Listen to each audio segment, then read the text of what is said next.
আসসালামু আলাইকুম। আজকে আপনাদের সাথে এমন একটি বিষয় নিয়ে কথা বলবো যা অনেক কৃষক ভাইয়েরই অজানা। আমরা যখন সবজি চাষে গোবর ব্যবহার করি তখন একটি ভুল করি। কাঁচা গোবর সরাসরি প্রয়োগ করি। কিন্তু এই কাজটি গাছের জন্য খুবই ক্ষতিকর। তাহলে চলুন গোবর ব্যবহারের সঠিক পদ্ধতি কি জেনে নিই। প্রথমে খোলা জায়গায় বা আপনার বাড়ির উঠোনে এরকম ভাবে গোবর লেড়ে দিয়ে ভালো করে শুকিয়ে নিবেন। এরপর সেটিকে মুগর বা লাঠি দিয়ে গুঁড়ো করে পাউডারের মতো বানাবেন। তারপর সেটাকে মাটিতে ব্যবহার করবেন।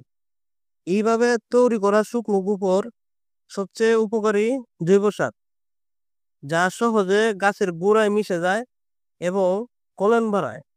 আজকে এ পর্যন্তই। আপনাদের সাথে কথা হবে পরবর্তী কোনো কৃষি ভিডিওতে। সে পর্যন্ত ভালো থাকবেন, সুস্থ থাকবেন। আল্লাহ হাফেজ।